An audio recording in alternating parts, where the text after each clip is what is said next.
Hello, everyone. David Gitter and I went to school some years ago, and he has just joined the board, if I'm not mistaken, of Jeremy's company. Jeremy Carroll, please introduce yourself, the name of the company, and what your value proposition is. I'm Jeremy Carroll. Our business is called Auroras, and we help private practices, health systems, med device, behavioral health companies earn more money for the work they're already doing by increasing their contracts and fee schedules with the payers and getting them higher reimbursements. Okay, you'll take us through an example? Let me just jump in real quick, just a correction. I am working with Jeremy because I'm thrilled with the concept of Auroras and I'm very much behind it, but I am not a board member of the company. Thank you for that. He's on his way.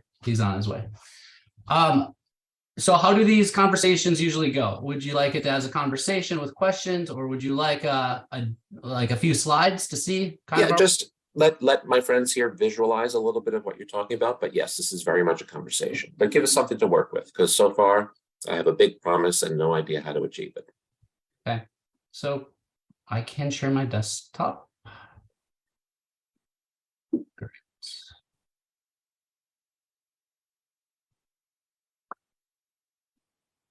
And while we're doing that, Grady, I know you're having some trouble with your camera, but you can still share your voice and let them know what you do so they can guide some of the conversation to address some of the things that you deal with. Can you see my screen? I can. Okay, great. I'll just click through this. So, we leverage data to help us inform negotiation targets, and that data is compiled through the information that we have access to out there in the world of fee schedules, and then all of our clients' fee schedules. So every time we get a client, they send us their 8 to 30 contracts and fee schedules, and we load 17 to 30,000 CPT codes into our platform with every one of those fee schedules. And now we're working with over 20 million data points in 2 years to help inform our target numbers for negotiation. Our team, about 12 people. Some of them have extensive healthcare background and are expert negotiators. And that's really where the rubber hits the road for us, because data is one thing, being able to act on it to increase margin is another. And our value proposition, as I stated before, is pretty simple. We earn our clients more money for the work they're already doing. When we come alongside a client, we come alongside them with negotiators, data analysts, legal, and then our account managers keep the train on the track, so to speak. I keep looking over here because you're over here on my screen. All good. Our clients are throughout the country. We went out and spoke in Vegas when we launched our company, and we had 12 clients come out of that first meeting. And so it immediately, spread us out over the country. After this week, we have 41 active clients. As I mentioned before, we have 96 negotiations in progress. Our average increase for the year is just under 9%. With behavioral health, we had one group that we were able to bring up 27%. That really changes their business. And, a stat that we're really proud of is our average increase in ortho, 13.5%. And then for one of our clients out of Pennsylvania, we were able to achieve a 60% increase on their highest volume code, which was remarkable. Jeremy, when you began, you talked about a report that you generate that if it doesn't work, they don't have to pay for, which sounds like a one and done thing. But I imagine you have recurring revenue from these clients, yes? We do have recurring revenue from these clients. Yep. How does that work? When our success fee is paid over 3 years, and it's paid on the increase to the practice. So that, and we set it up that way. So they wouldn't, they're hiring a typical consulting group that's coming in and saying, it's $200,000 and, we're going to give you a stack of paperwork to show you how you can be more profitable. We're going to go in and do our work, and then we're going to get paid on the success. So when they start getting paid more, we start making money off of our successful negotiation. So let's take your 2022 average increase of 8.57. Let's round it to a nice 10%. Do you keep 1% of it? 1 of the 10? 20 of the 10? How does it work? Would you like to see our breakdown? Sure, there we go. So when we analyze contracts and fee schedules, we establish baselines off of their prior year, off of their prior year's work. So in this example, code 99214 at a rate of $200, let's say they did that 10,000 times, establishes a baseline of $2 million. We go in and we negotiate, say we get an 8% increase. That's $160,000 on that one contract. And then the fee to Auroras, based on that 160,000, is over here, year 1, 2, and 3. And then the revenue to the practice is down here. So they don't have to bring on additional headcount. They get experts to come alongside them, not only with negotiations, but with legal and data. And then we do the work on their behalf. And then we also have a reoccurring revenue fee on our platform. So our discovery fee is up top, 15,000 guaranteed. That's our base. Our annual contract management is a base platform fee of $19.97 a month. That's waived in the first year of service with Auroras. So what they get on that $19.97 a month is they get access to all their contracts and fee schedules in one spot. They can compare and contrast their payer mix, code ratings, and this is really unique. You know, usually this information is in a manila folder, it's in an office, it's in someone's email, it's on Excel. And here we're, you know, taking that black box, that manila folder, we're putting it on to a platform and we're giving the right people access to it. Jeremy, can I ask a question real quick? Please. So let's say 99214 pays $100. Yep. You go in and you say, hey, Aetna, will you pay these guys $110? But does your company also go in and say, hey, clinic, did you know that you're not billing for 99214 and you should? That you Sure. can, every time you do a such and such procedure, you can bill a 99214. Yes, absolutely. You know, and that's part of the side benefit that our customers get is they get insights into things that they might be able to, that we see other groups doing that they should do. And it's part of just being in relationship with these practices and living out our why, our purpose is to preserve the spirit of medicine. How do we keep private practices private and growing, right? I'll jump in there, Jeremy. The other point is that it may be that you're negotiating for 99214 to go up, but you're not doing that many operations for that code. And you should be focusing more on 99215 and getting that compensation because that's a bigger part of your portfolio and that has a bigger chance to change the amount of money you'd be making from your practice. Yeah, you're wasting all this time doing 914s and 915s pay X% more. Yeah. Yeah, and some are moving from 213s to 214s, right? Product mix standpoint, but you know, if people need their shoulder replaced, you can't say, well, that's not as profitable as hips, so send them somewhere else. Can you? I mean, how much control does the average, this is probably just my ignorance, but that's what this call is about. Let's educate folks.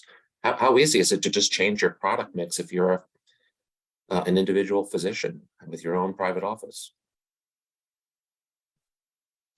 Joe, big groups do that. University of Virginia did this in a big way in 2013, that they said, we're not making as much money in particular in orthopedic surgery at the big hospital. So we're going to open up a separate building only for orthopedic surgery that's considered an ambulatory surgical center. This was before hip replacements were reimbursed in ASCs, by the way. Hip replacements could only be reimbursed in the inpatient setting. And they went and opened up their own clinic based off of the type of work that Jeremy does from the few slides I've seen here to say, we need to, if we want to make money in orthopedics, we cannot do it at the big University of Virginia Medical Center. We have to do it in a different building. So I'm sure they went and spent $15 million building a new beautiful building with a CT scanner and MRI and everything, and said, hey, orthopedic surgeons, if you work for University of Virginia, Monday, Tuesday, and Wednesday, you need to be in that building. All the other days you can be here at the big hospital doing the other more complicated orthopedic surgeries like trauma, from a car accident. But if it's a scheduled surgery, we will not make enough money to keep this thing going if you do it at the hospital. You need to do it at that new building we just built at 123 Oak Street. So Yeah. it's based off of this type of work that Jeremy does, where they go, wait. That code only pays $100 in this setting, but it pays $600 in that setting. Let's go do it. Let's go build a building and do it down there. That's exactly right. That's why one of our GI docs is opening up another ASC, It's just way more profitable for them. Grady, again, I'm going to ask you to come on if you can, at least with voice. Are you, in essence, a competitor? Tell us what you do, who you're with. I do. Can you hear me? Yes. Okay. Yeah, we're doing reimbursement consulting, but our work is more around miscoded, undercoded type of efforts. We don't do contract negotiation. So if anything, I'd be a source of referral for Jeremy. Yeah, And Jeremy likes the sound of likewise, that. we need people like you. We need people like you in our network where we can refer our practices to. Because some people want us to be all things to all people. We want to focus on our niche, which is contract management negotiation. Jeremy, what did you do before this? I'm an entrepreneur. I believe that business is a force for good in the world. And so I try and create companies that can make the world a better place.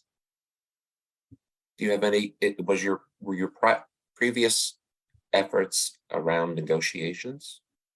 Well, I'm a sales guy, so everything is a negotiation. Fair enough. But- I should have known that when you assumed that everyone on the call was your immediate friend, so.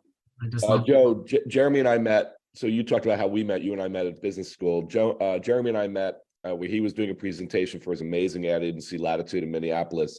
I was totally compelled by the fact that they were using their proceeds to help heal Haiti, which just drove me to talk to Jeremy. He told me the Minneapolis will be hosting the Super Bowl. Come on down, throw a poker event. We'll raise money for charity and have a great weekend together. He moved into his in-laws' house, gave me and the people I came in to work with his house for the weekend, including his cars. And we threw a charity event in Minneapolis during the snowstorm. Thought we'd raise about $100,000 for Matter Healing Haiti and Starkey Hearing Foundation. And because of the people that Jeremy knows and works with and who are all philanthropists, we raised well over $1.5 million in Wow. Which was 15 times more than you projected. Just because some people just were behind the idea and just wanted to, they felt very generous and compelled by what Jeremy's doing, and the poker event just added the poker event and alcohol just added a little bit of fuel to the fire. Show of hands, who on the call plays poker with any kind of Susie? He lost me at Snowstorm in Minneapolis. David, what was before you happened. kind of became retired-ish and helping friends? What was your last role?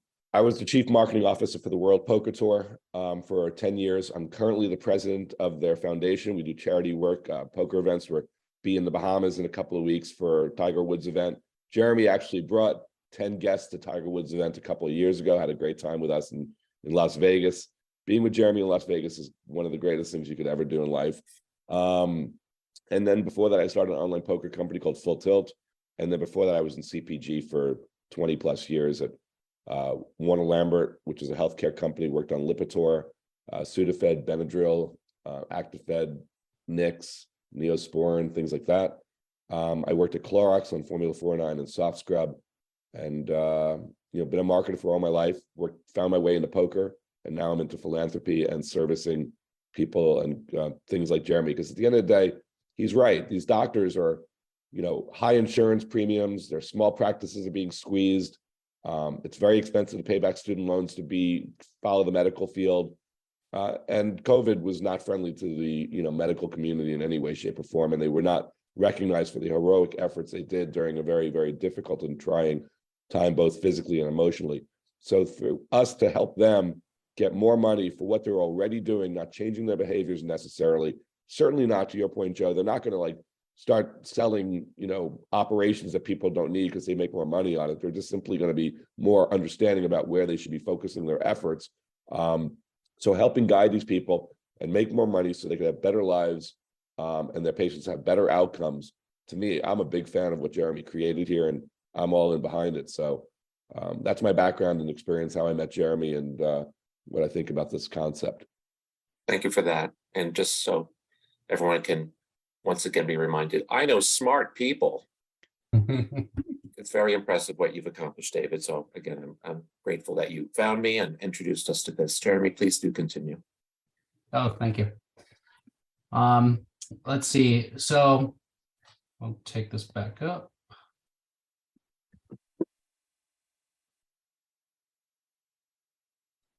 So Jeremy, how many, pardon me, competitors do you have? I mean, do you have a unique selling proposition, or anyone who is well versed in codes and a good negotiator could?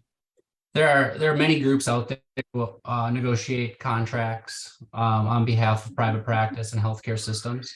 I would say that most of them are going to charge a hefty upfront fee and not go in on success. I would say that most of them are not building a platform to leverage technology and data. So we really believe the centralized system can help practice leaders manage their business better. And I believe there will be more with like the laws and transparency and things coming out. I believe there will be more access to data, which will help practices. But again, it's like, what do you do? What do you do with the data that's coming in? And it is hard work. Like negotiating contracts is hard work. When we come alongside, we're multiplying the resources of the practice, and we're making sure that they never miss a negotiation again. And then we're also adding payers as they see fit, as they want to grow their practice. What does that mean? I'm interpreting as you have a calendar function. I'm sure you mean more than that. Yeah, it's many of our practices haven't negotiated their contracts in 5 or 10 years because it's such a pain. So payers are hesitant to share contracts and fee schedules. They create complex rate structures. They're super difficult to track down. There might be a phone number or a contact or whatever. They're probably not in that position anymore at the payer. They shuffle the deck to create confusion, and limit those practices from negotiating. And I try and give everybody the benefit of the doubt. I believe in the best in humanity, but I've seen some pretty shady things happen. From like the payer sending the last fee schedule and negotiating on that one to a payer. It's very typical for a payer to say, yep, you're going to get a 4% increase. And then that practice does the work throughout the year and they see the revenues went down 3%.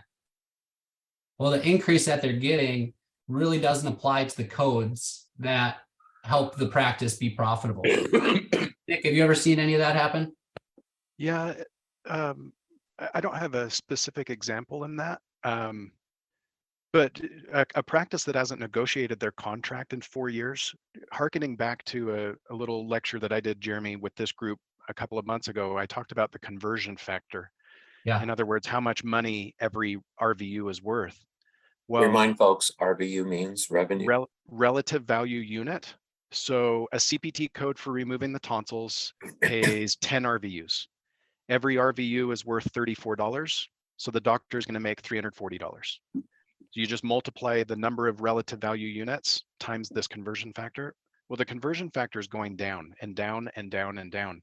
Well, if you haven't called Jeremy or Grady and said, guys, we got to do something, you not even accounting for inflation, you're going way backward. I mean, no wonder physicians are getting frustrated that their reimbursements are getting cut by Medicare and commercial payers. And they're still working a 12-hour day and are going, why did I make 190,000 this year and I made 210 last year? Mm-hmm. Well, you haven't negotiated your contracts. You're still getting paid 2017 rates from Aetna and Cigna, and the conversion factor is getting cut. So you're getting a double whammy. And again, I'm not even accounting for inflation. The gauze pad was 50 cents and now it's 53 cents. And you're going backward, man. You need to call Grady or Jeremy. Do you mind, Joe or Jeremy, if I give a a 1 minute analogy or example of what Love it. Grady? And Nick, So- if you would, let him know about your Intermountain Health background, so just for context. You bet, and I'll make it quick. I worked for Intermountain Healthcare. I was at Select Health. I determined what medical technologies we reimbursed for and which ones we didn't. I didn't do contracting. I didn't do any negotiation. I was just the scientist reviewing the evidence for a medical device and saying, this thing is BS. There's no way we should be reimbursing for this, or this technology is really good. We should be paying for it. Well, if you're familiar, if any of you get a minute, go to propelopens.com, propelopens.com. Well, Propel is the stent that goes in your nose. And so after you have functional endoscopic sinus surgery, where they take, if you've ever heard my 10X lecture, you've heard me talk about this, that you go up the patient's nose, you cut out bone and tissue to open up the sinuses so patients can breathe again. Well, after you have that procedure, you'll grow little tiny polyps in your nose, which is pretty much the very thing you were trying to get rid of, meaning the stenosis. You opened it up and then these polyps close them back down again. Well, doctors, after you do the surgery on Nick Anderson, Nick comes back 3 weeks later, you pull the gauze out, you look up in their nose and you see these little tiny polyps and you go, hey nurse, get me the lidocaine. You squirt some lidocaine up there, you cut out these polyps and you send the patient home. Well, Propel has a stent that goes up your nose that helps avoid, with dexamethasone, the generation of these little polyps. Well, I went to Julene Wadsworth and Doug Elmer, who were a couple of my actuaries, and I said, Doug and Julene, will you run a query for me? How many times did we get billed last year for patients with chronic rhinosinusitis? And they did a query and they said, Nick, whatever it was, 10,000 times. And I go, okay, how many of those patients had functional endoscopic sinus surgery? And they did a query and they said, oh, it was 1,000 patients. And I said, how many of those had a diagnosis of nasal polyposis? And they ran the query. I don't, again, let's say it was 20 patients. And I go, how many of those did we get billed for doing a nasal polypectomy? And the answer was 0. So that means physicians can bill for CPT code 12345 or whatever it is for removing nasal polyps after functional endoscopic sinus surgery, but they were unaware of it. They were unaware of it. And they just thought, hey, it's 2 minutes. I just squirt some lidocaine, snip, snip, snip, and the patient goes home. I owe it to the patient because I did that surgery, it's sure, like maintenance. Sure, it's just a quick little 2-minute snip, snip. Well, if you're a ENT, how many times are you doing this a year? What, 40, 80, 90,000 times a year? Well, that at $20 a pop adds up. So Grady would come in and be like, did you know that you can bill for removing polyps? And the doctor goes, well, yeah, I know. I just, no. Or no, I didn't know. I didn't know I could. And they go, you know that you're leaving $40,000 a year on the table. And so we ended up denying coverage for Propel. I was like, why would I spend whatever this stent was, $2,000? Why would I spend $2,000 to keep from spending 0? The docs aren't billing us for removing polyps. So they're removing them for free. Thanks, guys. Like, yeah. Hold on a you second. can treat my members all day for free. But what the 2,000 year analogy? Who would be charging you $2,000? The hospital for doing the procedure in the first place? So if Propel was placed in the office, yeah, the doc goes well, in. surely they billed you for that. Yeah, they bill us the $2,000 for Propel. They bill us the $2,000 for the surgery. So let's say it's $4,000 all in to do a functional endoscopic surgery. I looked at it and said, well, I'll just continue to pay you guys $2,000 because you do the polypectomy for free. So I'd rather pay you $0 for doing the polypectomy than $2,000 for doing Propel. Propel is costing me $2,000 to prevent a polyp from growing. You would remove for free anyway. So that's where Grady would come in and be like, hey guys, you know that you can bill CPT code 12345 for nasal polypectomy and you make an extra $50. So go into the value analysis committee. Nick Anderson on the committee would be like, so wait a minute, I could do this procedure, which is better for patients, I get it, and pay you $2,000, or for free, you can keep doing it the old way. Yeah. Let's just do it the old way. Sure. Yeah. Why should Select Health pay? I don't know how many patients, again, I gave hypothetical numbers, but across all of Select Health had 700,000 commercial members. So if that's not counting Medicare. So 700,000 commercial members. And let's say 900 of them a year get this polyp or get this functional surgery, and half of those patients get a polyp. Well, whatever that CPT code is for removing that polyp times 350 people, that's a lot of money. So Well, it's Propel's job to educate everybody who does this procedure. Now, don't forget to bill. Yeah. Otherwise, I'm not even going to be able to get this reimbursed. Well, and like, see, what comes first, chicken or egg? Propel has to be used on everyone who has functional surgery.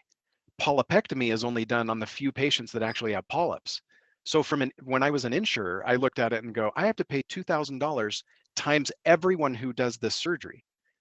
Whereas if I just sit back and do nothing, the doctor will continue to do the polypectomy on the few patients who actually need it. I'm thinking if I worked at Propel, this circular, I'm not getting Intermountain Health to reimburse us because they're like, well, why would we do that when you can do it the old way? It's a burden on Propel in order to get reimbursement to educate everyone doing the surgery and the polypectomies. There's another way. Yeah, that's where I come in as a health economist. Hugely, I can't even imagine the cost of educating everyone that there's a new way and go with us on this so that I can push this through and get it reimbursed. Since there's no companion diagnostic, I don't know which patients are going to get polyps. So when I was a payer, I looked at it as everyone who has FES, functional endoscopic site history, everyone who has FES is going to get Propel. So that's a ton of money times $2,000. That's a ton of cash I have to pay out versus letting the doctor just wait and see who has polyps and remove them for free. I mean, what would you do if you were the medical director at an insurance company? You're like, Mr. Gooder, you had a comment and then you withdrew. No, I mean, look, I think that's a very interesting point. And what Jeremy also said is like these payers are not incentivized to help you. They make it hard. They give you have to call 40, 50, 60 times. What doctor has time to make 40, 50, 60 calls just to find the right person to negotiate? And the problem is once you get to the person to negotiate, how do you negotiate? Joe, I want to sell you a house. It's $200,000. Where is it? What do the other houses go for in the neighborhood? These doctors don't know. So they say, 4% increase this year on a code? Fantastic. I did a good job. I'm hanging up the phone. I don't know if that was good or bad. Should I have negotiated for 10%, 20%? Should it be on that code or a different code? The doctors and the admins in the doctor's offices are not prepared to make these negotiations. Jeremy, can you or anyone on the call give us a sense of the trend of how many individual physician offices there are in the United States year over year? Plus or minus 240,000 private practices, and that's throughout. Still. Yeah, still. And say a decade ago, have you any idea what the number was?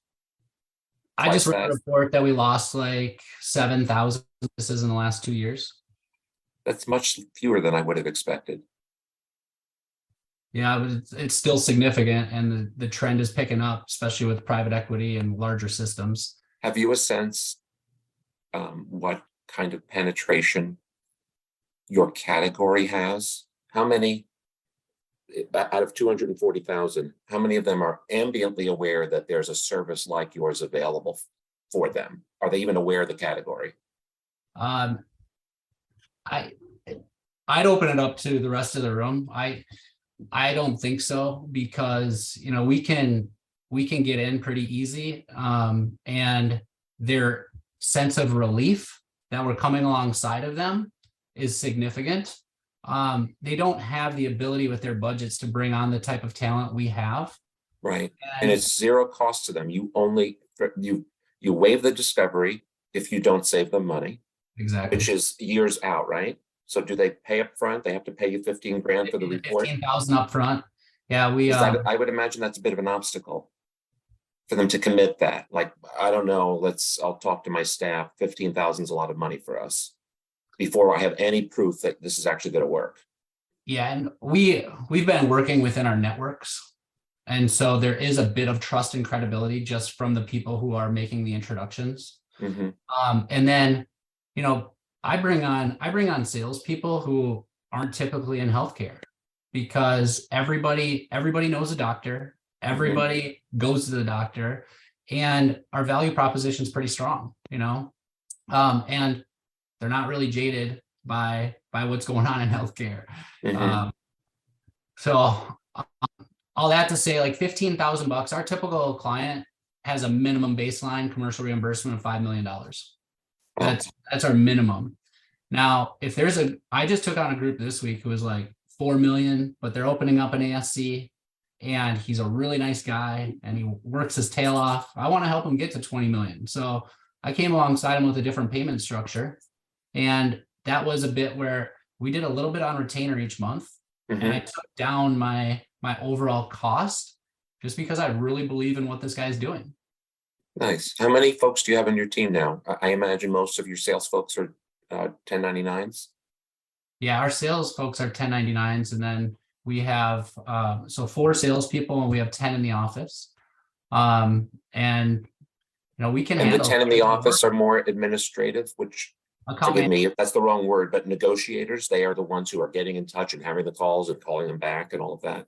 Yep, account managers, negotiators, legal, and then data analysis. We have 2 data people, we have 1 lawyer, and then the rest are negotiators and account people. How old is the company? Just 2 years. Yeah. And is this 100% of your time? This is what you're doing now, or do you have other things that are still out there from other entrepreneurial things that you? This is 95% of my time. Okay, and 5% to the 4 kids and wife. That's a different bucket of time. Oh, sorry, 100% of that bucket. I was overgeneralizing there. My bad. Yeah. And next week is family week, so that's a 52nd of the time right there. Grady, a similar question. What percent of the 250,000 houses are aware that you exist, that your type of service exists? Not enough, of course. I think where Jeremy's light is still under a bucket, so to speak, is that the element of being at risk. I think doctors are vaguely aware that there are people who will do contract negotiation for you for exorbitant fees, similar to hiring an attorney. So their mindset is, well, those guys aren't going to do anything I can't do better. And I think to David's point, the issue is one of the ego. Most doctors are not as good a negotiator as they think they are. Right. And there's this compounding element that they don't have the time. So the simplest negotiation strategy when you're a payer is to just drag it out. Just keep dragging it out, keep making excuses, keep stalling, and eventually the doc gives up because he's got more productive things to do with his time. So that traditionally, Jeremy's competitors are being paid on retainer regardless of success. And Jeremy's model is, we'll take a percentage of anything we bring you. It's all incremental. That to me is a major differentiator. I would say so. It's so major that I can't believe that the retained guys can get away with it. I mean, assuming that there are enough Jeremys out there, but apparently not. Maybe it's like a silent, quiet society where we all wink at one another and say, don't mess with this because we're all getting a lot of money for doing this. I would venture to guess that Jeremy's not getting Christmas cards from his competitors because they don't like what he's doing to the market. Jeremy's a disruptor. I read about you in business school. Being a disruptor is pretty fun. It is, but it automatically creates enemies. And Grady's spot on. Like doctors, the group is, they're the most, you guys know, they're the most skeptical group in the world. What do you think of that, Dr. Lynn? Dr. Lynn's the smartest one at the table quite often. And he didn't even know how to work his computer. And I'll just, it's like I was saying before, it's part data. SaaS element here? What's You that? talk about data. Is there any SaaS play for you? Yeah, so we've been building an internal platform for the past 2 years since we started. In the last 2 months, we've gone into an alpha test and we're going into beta in the first part of 23 with our 30 to 40 clients, our 40 clients. Once we pressure test it, we'll be getting out a megaphone and hiring some full cycle reps who are casting wider nets and then bringing those opportunities for negotiation to people like David and others on our team. So we've talked a lot about the data component, and that really helps us, with the right ingredients to bake the right cake, so to speak.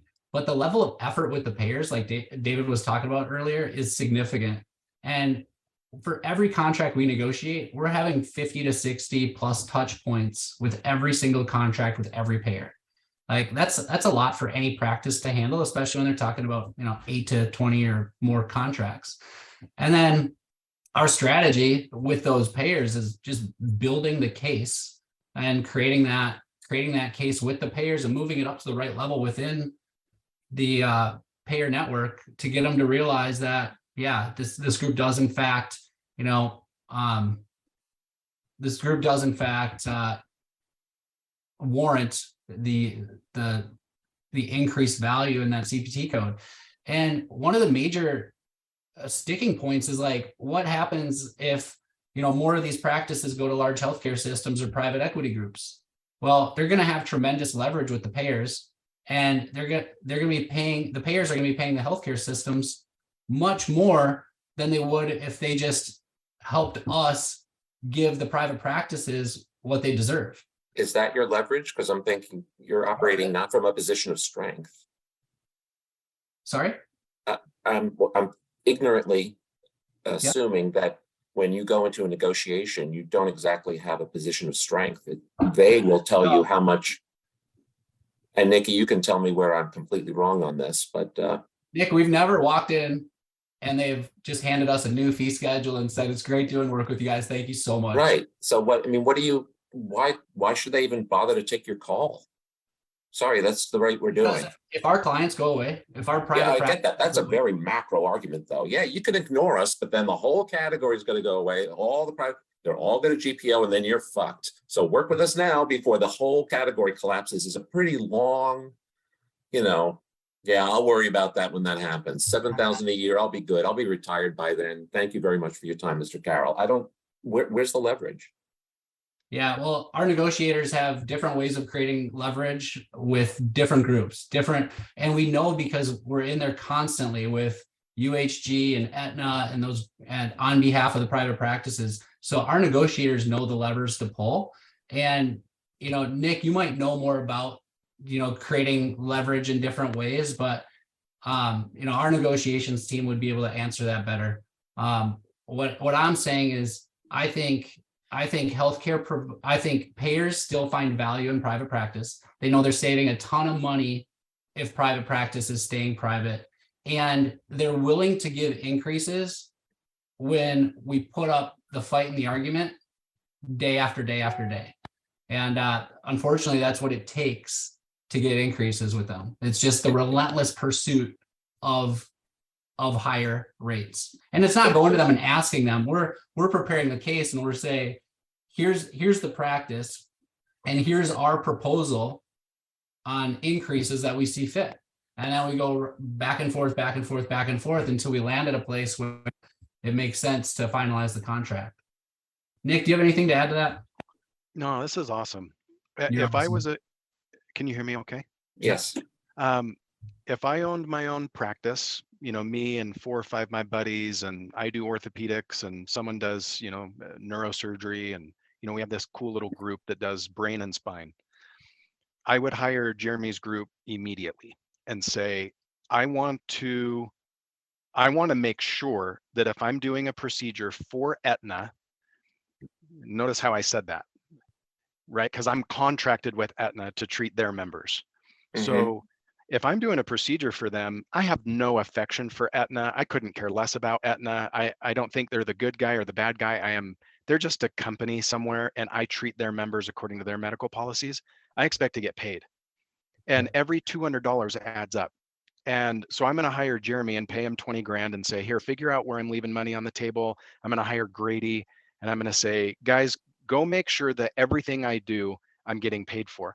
But Joe, I want to point out to everybody on this call that this is the summum bonum of everything I've been saying on this channel for how many years now?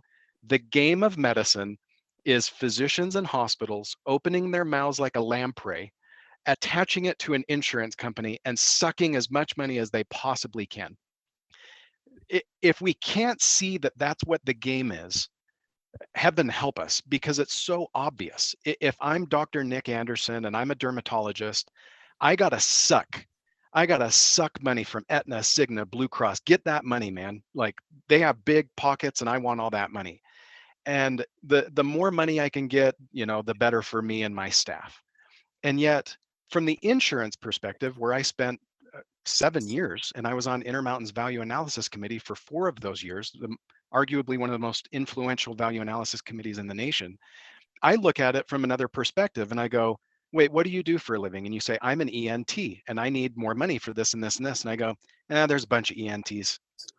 I already pay you a ton of money for doing simple, dumb procedures. Pound sand, man. And you go, well, I don't like that. And you go, well, aren't we as members of health plans, aren't we glad that they're doing that? Because I don't want my premium to go up. I want my health insurance company to tell doctors, look, I'll pay you $100 for removing a mole. I'm not paying you 130. It's a mole removal. A seventh grader could remove a mole. I'm not paying you more money for that. So my premiums stay down. Now, as a physician, I would look at it and be like, I want all the money from those suckers I can possibly get. It's the same thing with universities and student loans. Universities are constantly telling Navient and the former Sally Mae, it's so expensive to teach these kids.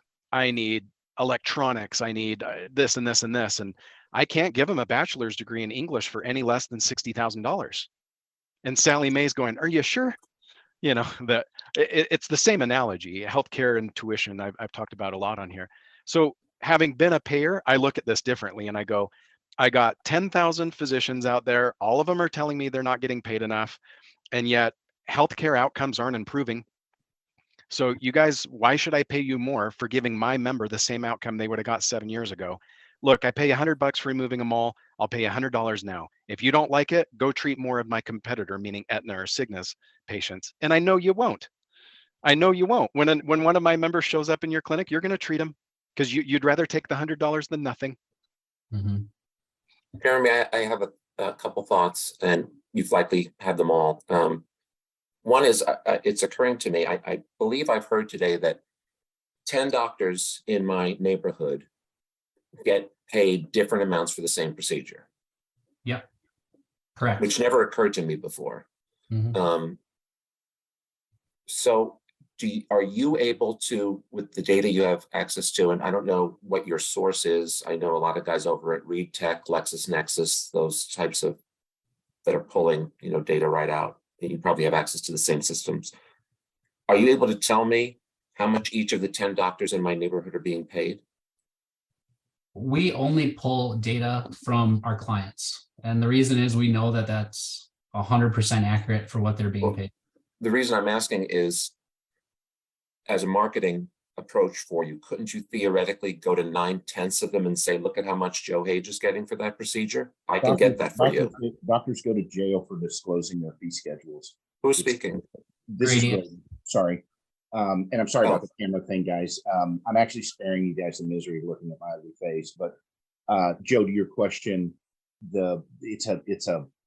ostensibly it's a prevention of price fixing or collusion among doctors. That the law is that doctors can't share information with other doctors. So, it gets to be really. Sounds like a lobbying effort in some congressional district. Absolutely, it's a system designed by the payers to prevent the doctors from kind of banding together and saying, "Hey, I'm getting this for 99212. What are you?" Which is why I asked if there is some system out there where that data is available. Because it may be illegal for Dr. Hage to go to all the other doctors and say, hey, I have a plan. Yeah. But it's something else entirely for Jeremy to say, hey, I'm having a lunch on Friday for all the doctors in the neighborhood. And I'm going to tell you what I have learned in your neighborhood, who's getting, what's the most you could possibly get for these 10 procedures. See how you're doing. Yeah, we're trying to walk a fine line and stay within legal bounds. Is that illegal, what I suggested? I believe we would be sued for that. From whom? From the payers. But Joe, remember there's that gypsy. Do you remember me talking about that when I talked about the conversion factor, the geographic cost practice index? Right. So I'm in zip code 84003. Beverly Hills and the Bronx have different codes. I get it. So that's why I was saying the 10 people in my neighborhood. That's why. So there is a roundabout. Jeremy could go, guys, the doctors in the next city over that looks pretty much like the demographics in this city, they make 20% more than you do. Jeremy's talking about the gypsy, the GCPI. The doctor doesn't know what the gypsy is, but all they know is it's irritating that a guy 4 minutes down that road is making $900 for the same procedure. Well, you're assuming that Jeremy knows how much each doctor is getting for a procedure. Is You that would know data from the available or gypsy. not? Yeah, it's publicly available. You can, for Medicare, you can go open up the Medicare fee schedule and you can type in the national gypsy as 1, maybe the Mhm. gypsy for Beverly Hills is 1.9, and And for how refined Detroit, are gypsy areas? Are they? I incredible. imagine in Wyoming, it could be 100 miles, and in New Sure. York City, it could be 2 blocks. It looks like a congressional district type thing like this. And you say, a doc right here is making 900. You live 4 minutes from them and you're making 700. Yeah. So would a strategy for him be to figure out that? Our strategy right now is when we just did one for a group in Pennsylvania, and we just draw a 60-mile radius around that practice in Pennsylvania. We call every one of them and say, we've just worked with an orthopedic group in your area. We were able to get increases of X% for them. This is, helping their business significantly. We'd like to do the same thing for you. And with that model, we're having quite a bit of success. But as far as saying exact rates, we can't. But percentages, that's how we roll. Because But it's based on your experience, percentage relative to the people you've already helped. Yep. Right. And no one knows where their rates are exactly, right? Well, you have a legal team and they're smarter than I am, but I'm always I want to go up to the line and be like, wait, is it legal or not legal? And so I don't know what those rules are. And I'm sure that smarter grownups on the call have done that research and attempted to go as close to the legal line as possible to use information to create leverage and interest and trial and all that stuff. Totally. Yeah. Another thing, and this harkens back to really right out of business school, but back in the day, I worked at the Easton Press, which was like a book of the month club kind of thing. And back in the day, when the internet was a novel thing, we did direct mail for like 95% of our business. And I don't believe I've had a single client in a decade do a direct mail piece. However, something about your business feels very like there could be some real economics behind the cost of a mailing and what kind of returns you could get that could justify spending some money on that line. It goes right back to my heart. And my first job was when I was 3 years old, and it was shopping for candy and filling the vending machines at my grandfather's printing company. So that was a completely nepotistic thing. Here we are thinking like, I get it. He's an entrepreneur. He's all about family. He's a sales guy, and he's been working since he was 3. I mean, come on. I think you should start with, my uncle had a candy store and let me do some work, and then he gave me some candy. Don't give us like candy. I did. If you have that on your fucking resume, I think we're all going to be like, come on. I should add it just for fun. If I need a resume again, it's trouble, guys. I've never done one. You've never made a resume? Never. Did you go to college? I didn't. I was going to say, because if you went to college, it was like 600 DPI. You couldn't even submit one to the resume book unless you went to Wharton Reprographics and had it printed on a special laser printer. Totally. No, I saw my family and how much pressure they were under with their printing company, and I wanted to do everything I could to help relieve that pressure.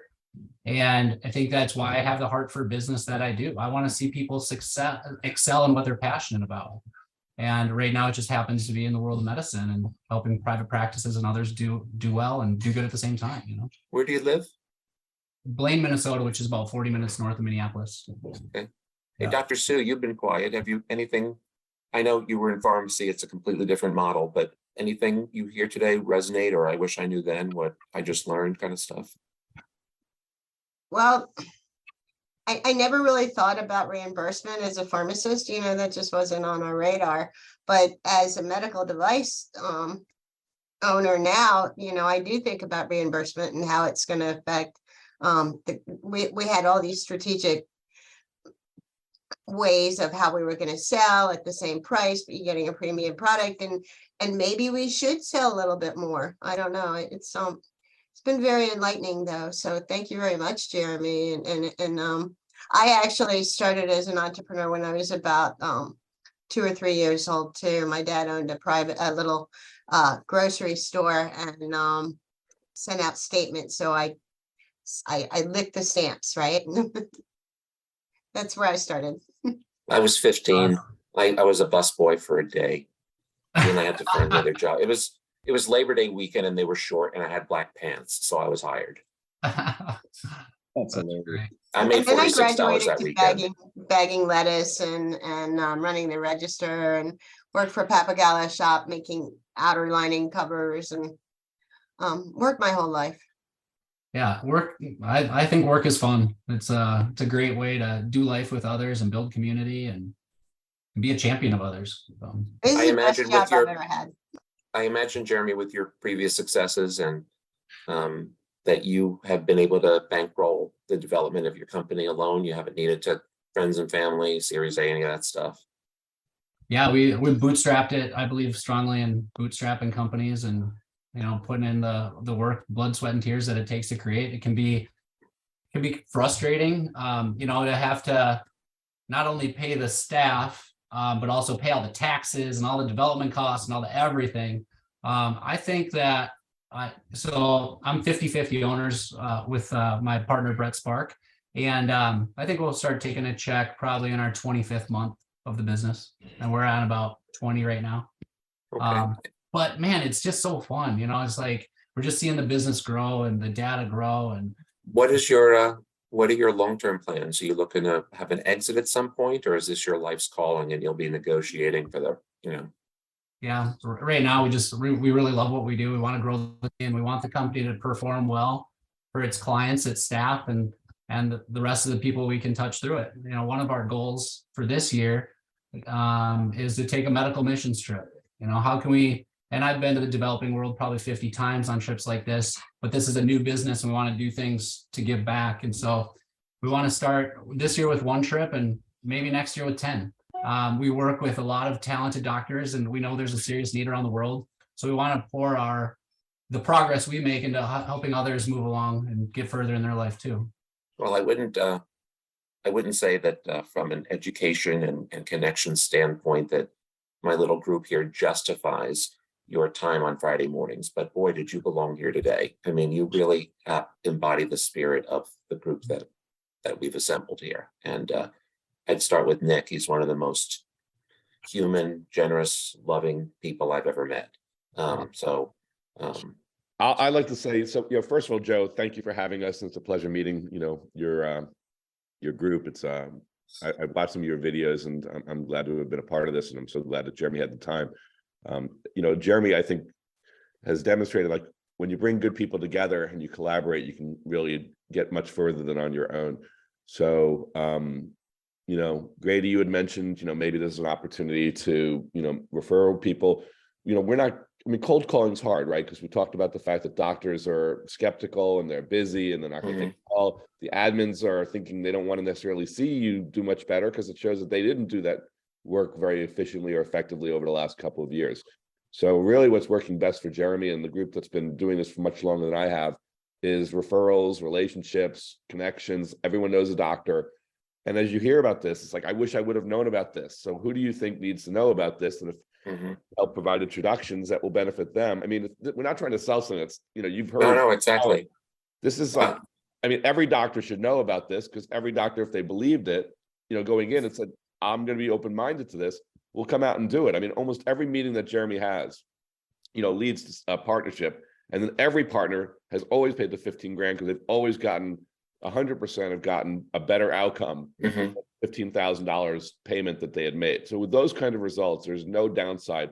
If anything, you're freeing them up so they don't have to make all these fucking phone calls so they can be doctors.